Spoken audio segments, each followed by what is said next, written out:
우리가 이제 사도행전을 드디어 마지막 본문을 나누는 시간이 이제 왔습니다. 여러분, 그동안 우리가 사도행전 참 오래 나누었는데요.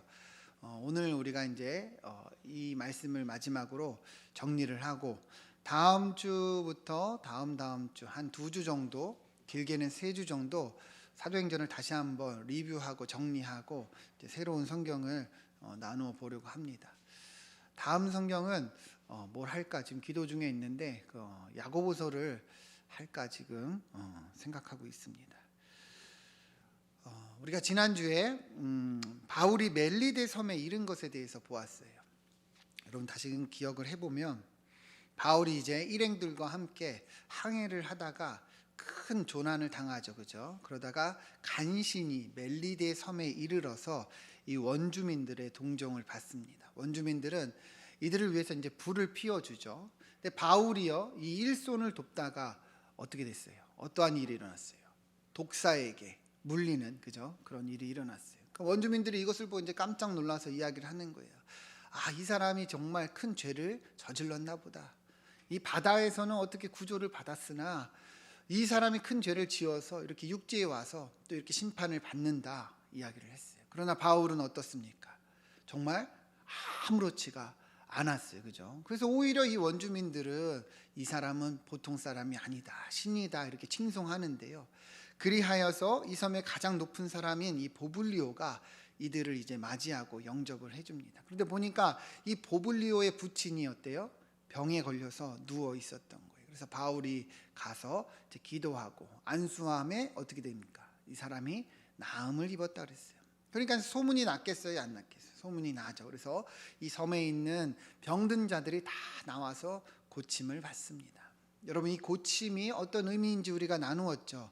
이들이 다 예수를 믿어 구원을 받은 것이다, 그죠? 몸만 나은 것이 아니라 영혼까지 전인적인 나음을 입었다, 이렇게 본문은 이야기하고 있다고 그랬습니다. 그래서 이제 바울과 그 일행들이 이 멜리데 섬에서 석 달을 머물고 이제 다시 로마로 향합니다. 그 여정 가운데서 이제 바울이요, 한 곳에서 보디올이라는 곳에서 형제들을 만나, 그죠? 초대교회 성도들을 만나서 이제 감사함과 담대함을 회복하였다 우리가 나누었어요. 그리고 이제 로마에 이르는, 이제 드디어 로마에 이르는 이 내용을 오늘 본문이 이야기를 합니다. 함께 우리가 은혜를 나누면 좋겠는데요. 16절 말씀 같이 한번 보시면, 자, 우리가 로마에 들어가니 이렇게 얘기를 합니다. 드디어, 그죠? 드디어 바울이 로마에 들어가는 거예요. 근데 이제 바울은 어떻게 이제 대우를 하느냐? 바울에게는 자기를 지키는 한 군인과 함께 따로 있게 허락하더라 이렇게 말씀합니다. 그러니까 다른 죄수들도 있었잖아요, 그죠? 근데 다른 죄수들과 다르게 바울은요, 한 군인을 시켜서 지키게 하고 한 집에 머물게 하는데요. 이것이 뭐냐면 가택연금을 이제 처리받은 거예요. 가택연금이 뭐냐면, 여러분 죄를 지면 옥이나 이제 교도소에 가잖아요.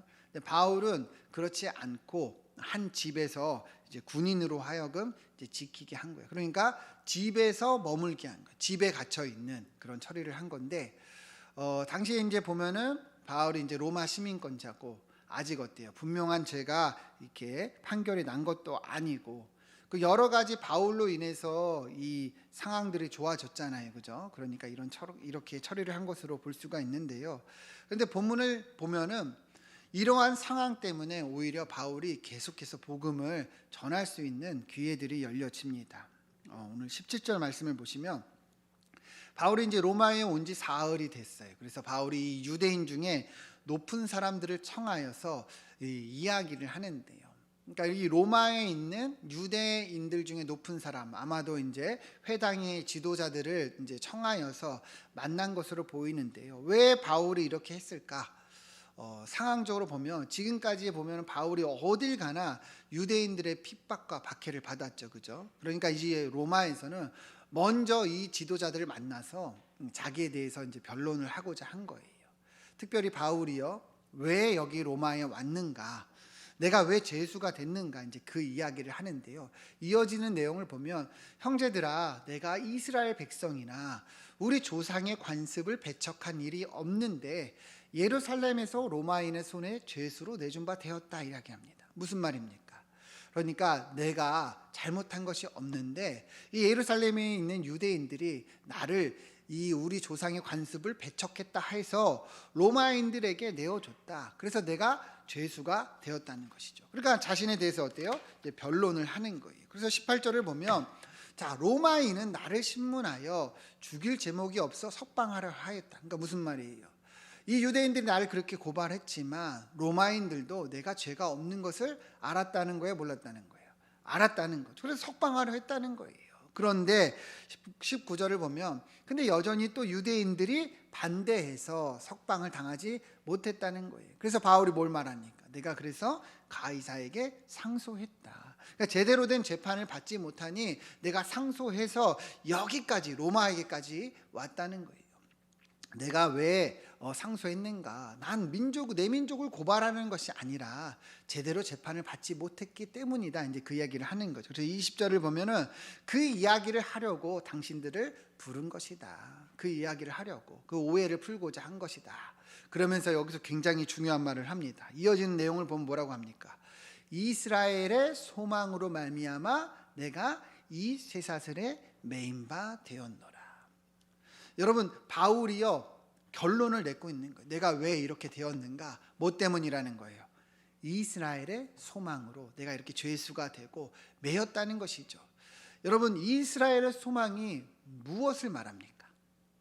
우리 사도행전을 통해서 계속 봤고 바울이 계속 얘기를 했죠. 여러분, 바울이 말하는 이스라엘의 소망이 누구를 가리키는 거예요?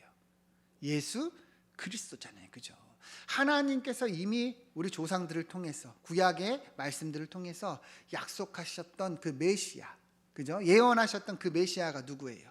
예수님이잖아요. 그 소망이 바로 예수님이에요. 바울은 내가 이 예수님 때문에 이렇게 매인 바 된 것을 분명하게 선포하고 있는 거예요. 여러분, 바울이 이렇게 얘기하는 게 어떻게 들리십니까? 내가 예수님 때문에 이렇게 매였어요. 예수님 때문에 내가 이렇게 고난당하고 죄수의 신분이 되었어요. 여러분, 원망하는 걸까요? 원망하는 걸까요? 예수님 때문에 내가 이렇게 힘듭니다. 이런 말 하는 걸까요? 그게 아니죠.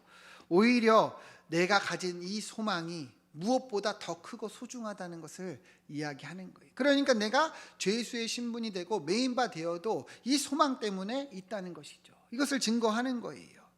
여러분, 바울은요 다른 서신서에서도요 이것을 계속 이야기하는데요. 빌레몬서 1장 23절에서 24절 보면 여러분 잘 보세요. 바울이요 이 빌레몬서 옥중에서 쓴 서신서죠. 뭐라고 표현하느냐? 그리스도 예수 안에서 나와 함께 갇힌 자 에바브로와 동역자 마가 데마 누가가 문안하느니라 이렇게 인사를 하는데요. 23절 다시 보면 자신을 어떻게 표현하고 있어요? 그리스도 예수 안에서 뭐예요? 갇힌 자. 그러니까 내가 지금 죄수가 되고 옥에 매여 있는 것을요 오히려 반대로 예수 안에서 내가 갇힌 자라고 드러내고 있는 거예요. 예수님 때문에 내가 갇혀 있다. 오히려 이것을요 증거하고 예수님 때문에 당하는 이 고난을요 표현하고 있다는 것이죠. 디모데후서에서도 이렇게 얘기를 합니다. 우리 1장 8절 같이 한번 읽어보겠습니다. 시작. 그러므로 너는 내가 우리 주를 증언함과 또는 주를 위하여 갇힌 자 된 나를 부끄러워하지 말고 오직 하나님의 능력을 따라 복음과 함께 고난을 받으라. 아멘. 여러분, 바울이 여기서 자신을 어떻게 표현하고 있어요? 내가 우리 주를 증언함과 또는 주를 위하여 갇힌 자 된, 그죠? 내가 어떤 사람이라는 거예요? 주님 때문에 갇혔다는 거죠. 그죠? 이 디모데후서에서도 자기가 이 옥중에 왜 있느냐? 예수님 때문에 갇혀 있다는 거예요. 그러면서 무엇을 말합니까? 굉장히 중요하죠. 갇힌 자 된 나를, 이렇게 갇혀 있는 나를 뭐래요? 부끄러워하지 말라는 거예요. 그러니까 내가 예수님 때문에 갇혀 있다는 거예요? 부끄럽다는 거예요? 안 부끄럽다는 거예요? 안 부끄럽다는 거예요. 오히려 드러내고 내세우고 있는 거예요. 예수님 때문에 당하는 고난을 나타내고 있는 거예요. 그러면서 뭐라고 얘기합니까? 오직 하나님의 능력을 따라 복음과 함께 고난을 받으라 이야기를 합니다. 그러니까 나뿐만 아니라 너희들도 예수님 때문에 오는 고난이 있다면 그것을 부끄러워하지 말고 받으라는 거예요. 예수님 때문에 너희가 이런 고난이 있다면 이것을 이상히 여기지 말고 기꺼이 감당하라는 거예요. 디모데후서 1장 12절 말씀입니다. 바울이 왜 이렇게 얘기를 하느냐? 이로 말미암아 내가 또 이 고난을 받되 부끄러워하지 아니함은 내가 이 고난을 받지만 부끄러워하지 않은 이유가 뭐냐? 내가 믿는 자를 내가 알고. 믿는 자가 누구예요? 하나님이죠. 주님이죠. 그러니까 주님 때문에 내가 이 고난을 당하는 거잖아요. 그러나 그분이 누구이신지를 알고 내가 의탁한 것을 그날까지 그가 능히 지키실 줄을 확신함이라. 어때요? 여러분, 예수님 때문에 내가 이 고난을 당하지만 나는 예수님이 누군지 안다는 거예요. 그분은 정말 창조주시고 전능하신 하나님이시다. 그분이 능히 이기게 하실 능력을 주실 것을 믿는다. 그러니까 어때요? 예수님 때문에 당하는 고난을 부끄럽지 않다는 거예요. 너희도 예수님 때문에 당하는 고난이 있다면 능히 참여하고 감당해 나가라는 것이죠. 여러분, 바울이 이렇게 이야기하는 것은 우리도 똑같은 거예요. 우리에게도 권면하는 겁니다. 여러분, 바울은요 분명하게 얘기합니다. 복음과 함께 고난을 받으라. 다시 한번, 여러분, 복음과 함께 뭘 받으라고요? 고난을 받으라는 거예요. 여러분, 예수 믿으면서 좋은 일만 있습니까? 그렇지 않아요. 우리가 성도로 살아가는 거 쉽지 않습니다. 반드시 고난이 있어요. 고난이 일어날 때가 있다는 거예요. 그러나 바울은 뭘 말합니까? 복음과 함께 이것을 능히 감당하라는 거예요. 왜 그렇습니까? 우리 주님이 능히 이기게 하실 것을 우리가 믿기 때문이라는 거죠. 우리가 주님 때문에 당하는 고난은 사실은 자랑이에요, 여러분. 요한복음 13장 13절에서 15절을 보면 예수님이 이렇게 말씀하셨습니다. 너희가 나를 선생이라 또는 주라 하니 너희 말이 옳도다. 여러분, 선생이 뭐예요? 선생의 역할이 뭐예요? 제자들을 가르치는 거죠. 그죠? 제자들을 가르쳐서 그 가르침대로 살게 하는 거예요. 그러면서 예수님은 뭘 말합니까? 내가 선생이라는 거예요. 내가 주라는 거예요. 그래, 니네 말이 옳아. 그러면서 14절을 보면 내가 주와 선생이 되어서 너희 발을 씻어 주었다. 무슨 말입니까? 내가 선생으로서 너에게 제자들의 발을 씻어주는 것을 가르쳐 주었다는 거예요. 그러니 뭐예요? 서로 발을 씻어주는 것이 뭐예요? 옳으니라. 그렇게 살라는 것이죠. 15절 보면 내가 이렇게 행한 거 너에게 행한 것 같이 너희가 그렇게 서로 행하게 하기 위해서 본을 보였다는 겁니다. 여러분, 잘 보세요. 예수님은요 우리에게 이 본을 보여주셨고 이 가르침을 알려주셨습니다. 그러니까 예수님을 믿는 것은요 뭐예요? 이 가르침대로 따라 사는 것이죠. 이 가르침이 뭐예요? 우리가 낮아지는 거, 다른 사람을 섬기는 거, 다른 사람을 높여주는 것이죠. 그죠? 나를 부인하고 다른 사람을 세워주는 것이 우리 주님이 보여주신 거예요. 우리 주님은요 하나님이십니다. 전능자이세요. 근데도 사람이 되셔서 이 말구유에 누이시고 십자가에서 죽으시기까지 우리를 위해서 그렇게 희생하시고 그렇게 사랑하셨습니다. 여러분, 보이십니까? 우리가 예수님을 믿는 게 뭔지를 알아야 돼요. 그 사랑을 우리가 받았다면요 그 본을 우리에게 보이셨으니 우리도 따라 행하는 것이죠. 그러니까 예수님 믿는 것이요 이 복음과 함께 고난을 받는 것이요 무엇인지 알아야 되는 거예요.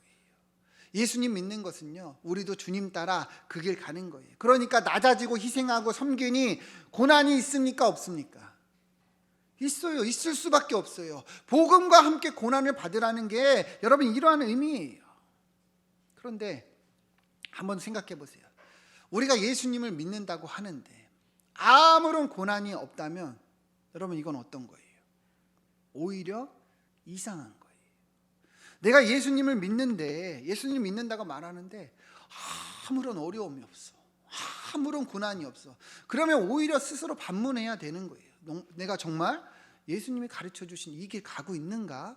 내가 그렇게 희생하고 있는가? 섬기고 있는가? 낮아지고 있는가? 스스로 돌아봐야 된다는 거예요. 여러분들의 가정에서, 직장에서, 특별히 교회 안에서 여러분 아무렇지 않다면 스스로 물어봐야 되는 거예요. 나 지금 잘하고 있는 거 맞는가? 바울은요 분명하게 복음과 함께 고난을 받으라 했어요.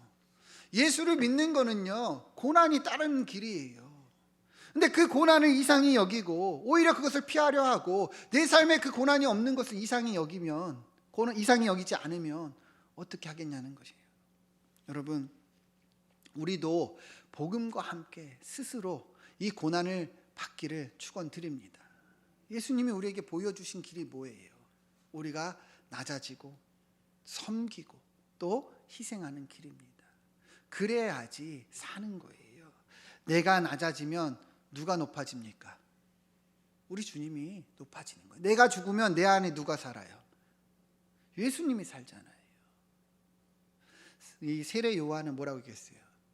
나는 쇠하고 그는 흥하여야 할지라. 여러분, 다른 길이 없어요. 우리가 쇠하여야 주님이 흥하십니다. 여러분, 사도 바울이 우리에게 보여주고 있는 그 길이 바로 이 길입니다. 여러분, 우리에게 주어진 이 삶에서 복음과 함께 우리도 고난을 받읍시다. 낮아지고 또 희생하면서 다른 사람을 세워서 오히려 주님의 영광이 나타나고 복음이 전해지는 역사가 임하기를 소망합니다. 우리 옆에 분과 인사합시다. 복음과 함께 고난을 받으십시다. 네. 아무렇지 않고 정말 고난이 없으면 이상한 거예요. 여러분, 내일부터 정말 낮아지는 은혜가 있기를 소망합니다.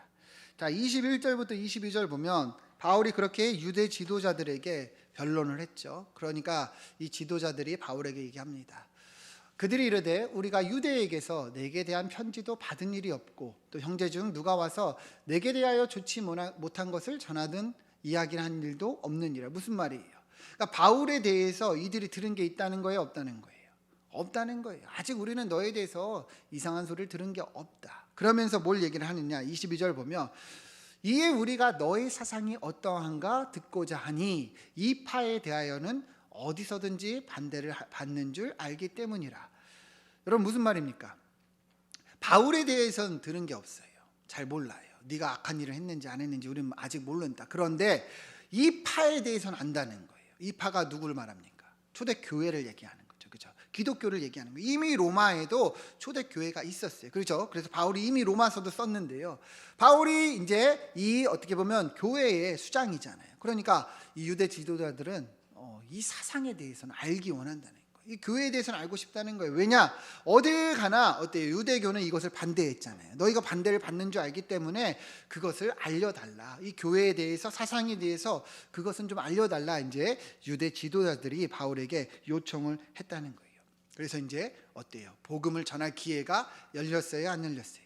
열린 거예요. 그래서 23절 보면 자, 그들이 이제 날짜를 정합니다. 그래서 언제 만나자 이렇게 한 거예요. 그래서 바울이 유숙하는 집에 다 모였습니다. 특별히 보면 많이 모였다 이렇게 표현하죠. 그죠? 그러니까 처음 바울이 만났을 때보다 훨씬 더 많은 사람들이 이제 온 거예요. 더 많은 사람들에게 복음을 전할 기회가 열린 거예요. 그래서 바울이 아침부터 저녁까지 강론했다 얘기합니다. 여러분, 강론이 뭐예요? 성경을 풀어서 설명해 준 거죠. 그래서 하나님 나라를 증언하고 모세의 율법과 선지자의 말을 가지고 예수에 대하여 권합니다. 그러니까 성경을 가지고 쫙 풀어서 예수님이 바로 하나님이 보내신 메시아다, 예수님이 바로 그리스도다, 이것을 어때요? 설명해 준 거예요. 그리고 마지막에 뭐라고 얘기합니까? 권하더라. 여러분, 권하는 게 뭐예요? 이거 한번 자셔봐, 이런 게 권하는 거죠. 뭘 권했을까요? 그러니 성경이 말하는 이 예수님을 너희가 믿으라. 사람이 의롭게 되는 것은 율법의 행위가 아니라 오직 예수님을 믿어 사람이 의롭게 되느니라. 예수를 믿으라 권한 거예요. 그렇게 어때요? 전도했다는 것이죠. 여러분, 이해가 되십니까? 여러분, 하나님이요 바울에게 뭐라고 얘기했어요? 너가 예루살렘에서 증언한 것처럼 로마에서도 증언하여야 하리라. 여러분, 이 말씀대로 어떻게 이루어졌습니까? 안 이루어졌습니까? 이루어졌죠. 바울이 로마에서도 이렇게 증언하고 있는 거예요. 하나님 나라와 예수 그리스도에 대해서 증거하고 있습니다. 저는 이 말씀을 보는데 너무 마음에 감동이 되는 거예요. 정말 주의 말씀은 다 세세토록 이루어집니다. 영원합니다. 그 말씀 한 점 한 점이 다 증거되고 다 그렇게 확증된 줄 믿습니다. 그러나 사람들의 반응은 어떠냐?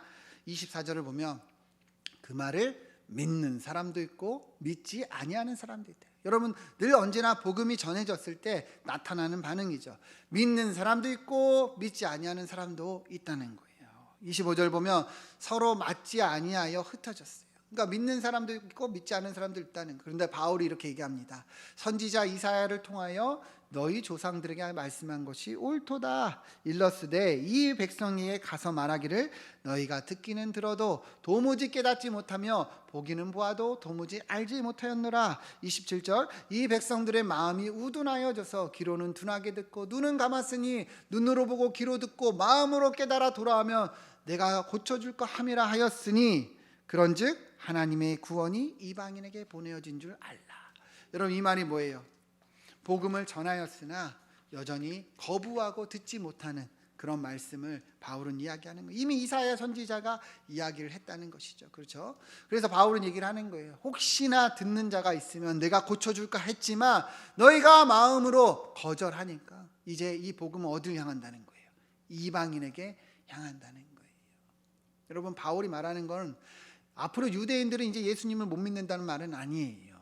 이제 복음이 유대인에게 먼저 갔지만 거절하니 열방을 향해 나아간다. 이것을 이야기하는 거예요. 그러니까 바울의 이제 사명과 방향이 더 분명하게 보여지는 것이죠. 바울은 이제 열방을 향해서 복음을 전하러 나아간다는 것을 의미하는 거예요. 그래서 30절, 31절 보면 바울이 온 이태를 자기 셋집에 머뭅니다. 온 이태라는 것은 2년 동안을 얘기하는 거예요. 그러니까 셋집은요 이제 옥에 갇혀 있는 것처럼 계속 집에 갇혀 있는 거죠. 그러면서 여기서 중요한 게 나오는데 자기에게 오는 사람을 다 영접했대요. 자기에 오는 사람을 다 영접했다는 거는 환영했다는 말인데 영어 성경으로 보면 웰컴으로 되어 있는데 그러니까 자기에게 오는 사람을 다 영접해서 31절 보면 하나님 나라를 전파하고 예수 그리스도에 관한 모든 것을 담대하게 거침없이 가르쳤다 이렇게 얘기를 합니다. 이렇게 본문이 끝이 나는데요. 무슨 말이냐? 당시 이 로마는요 세계 최강대국이죠. 우리가 잘 알고 있는 것처럼.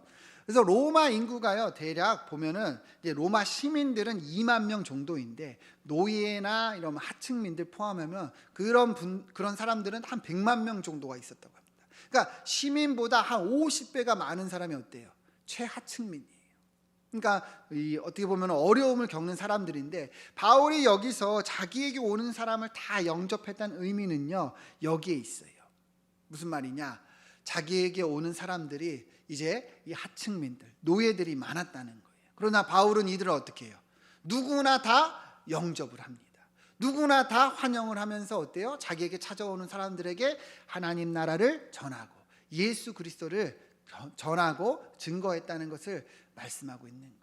여러분 이해가 되십니까? 그러니까 바울이 이 로마에서 어때요? 계속 주님의 말씀대로 그렇게 복음을 증거해서 이 복음이 많은 이 열방을 향해서 여러 민족을 향해서 이렇게 전파된 것을 말씀하고 있는 거예요.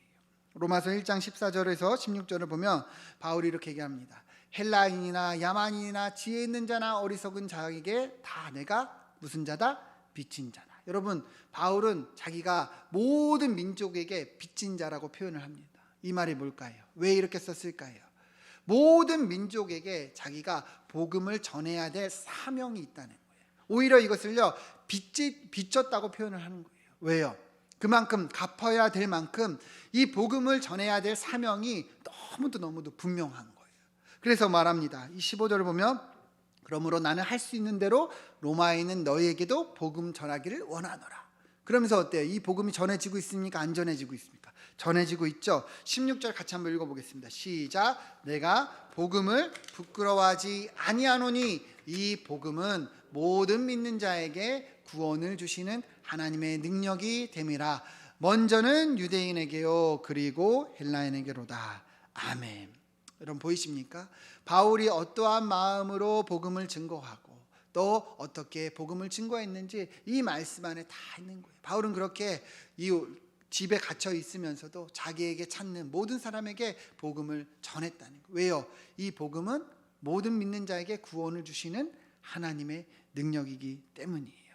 여러분 복음은 모든 믿는 자에게 구원을 주시는 하나님의 능력입니다. 여러분 믿으십니까? 그러니까 민족이 중요한 게 아니에요. 모든 믿는 자가 다 믿게 되니 바울은 자기가 빚진 자라 표현하면서 끝까지 이 사명을 감당해 나아간 것입니다. 여러분 사도행전이요 이렇게 끝을 맺습니다. 결론이 어때요?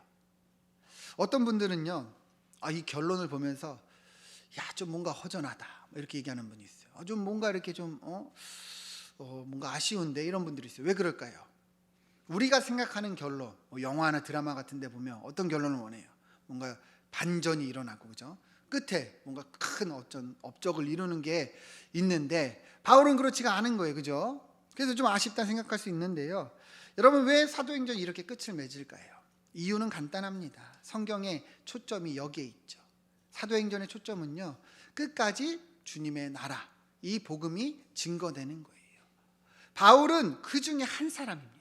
하나님은요, 이 사도행전 안에서도 많은 주님의 사람들을 통해서 계속해서 복음을 증거하게 하셨어요. 그죠? 그리고 바울도 그 중에 하나로 이 로마에서 복음을 증거하고 끝이 나는 거예요. 왜요? 그렇게 복음이 증거되었다. 그리고 지금 우리에게도 어때요? 이 복음이 증거되어 있죠. 사도행전이 사실 끝이 났지만 끝이 난 것은 아니에요. 왜냐? 이 복음이 또한 우리에게 전해졌고, 우리를 통해서 이 복음은 또 전해질 것이기 때문이에요. 그래서 이 사도행전은요, 우리를 통해서 말씀하는 거예요. 우리를 통해서도 이 복음이 증거되어야 한다. 우리의 사도행전이 쓰여져야 한다 말씀하고 있는 것입니다. 여러분, 이러한 은혜가 있기를 소망합니다. 로마서 10장 13절 보면, 누구든지 주의 이름을 부르는 자는 무엇을 얻습니까? 구원을 얻습니다. 이게 누구든지는요, 모든 민족을 말하는 거예요. 누구나 다 예수 믿으면 구원을 얻는다는 거예요. 그런 14절, 그런즉 그들이 믿지 아니하는 이를 어찌 부르리요? 듣지도 못한 이를 어찌 믿으리요? 전파하는 자가 없이 어찌 들으리요? 얘기해요. 누구나 예수 믿으면 구원을 받아요. 그러나 듣지도 않는데 어떻게 알고 믿느냐는 거예요. 그러니까 뭐예요? 복음을 전하는 것이 너무도 중요하다는 것이죠. 15절 보면, 보내심을 받지 아니하였으면 어찌 전파하리요? 기록된 바 아름답도다 좋은 소식을 전하는 자들의 발효함과 같으니라. 복음을 전하는 것이 이처럼 중요하고 하나님이 이것을 기뻐하신다는 것을 아름답도다 표현하고 있는 거예요. 여러분, 사도행전이 이렇게 끝이 나지만 우리의 사도행전은 이제 시작되기를 소망합니다. 바울이 전한 그 복음이 지금 우리에게 전해져 있는 거예요. 그죠? 이 전해져 있다는 의미는 뭐예요? 우리에게도 사명이 있다는 거예요. 여러분, 전도 대상자 있으십니까? 전도 대상자 있으십니까? 여러분들이 속한 직장, 가정, 그 어디든 적어도 한 명에게는 내가 이 복음을 전해야겠다. 여러분이 이 마음이 있어야 되지 않겠습니까? 우리가 바울과 같이 살 수는 없겠죠. 그죠? 살기 힘들죠. 그러나 한 명도 우리가 품지 못하고 기도하지 않는다면 여러분 어떻게 하겠어요? 복음과 함께 고난을 받으라 그랬잖아요. 그죠? 한 명이라도 여러분 품고 기도하시길 바랍니다. 여러분 형제 중에 누구라도, 여러분 친구 중에 누구라도, 여러분 직장의 동료 중에 누구라도, 저 사람에게 진짜 내가 예수 전하고 싶다.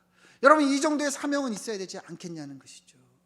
그냥 세상 흘러가는 대로, 그냥 교회에 대해서 그 인식이 안 좋고 여러 가지 의견이 안 좋은 대로 우리도 그렇게 흘러가면 안 되는 거예요. 여러분, 우리도 사명자여 빚진 자임을 분명하게 기억하시고 우리의 사도행전을 이제 시작하기를 주님의 이름으로 축원드립니다. 함께 기도하겠습니다.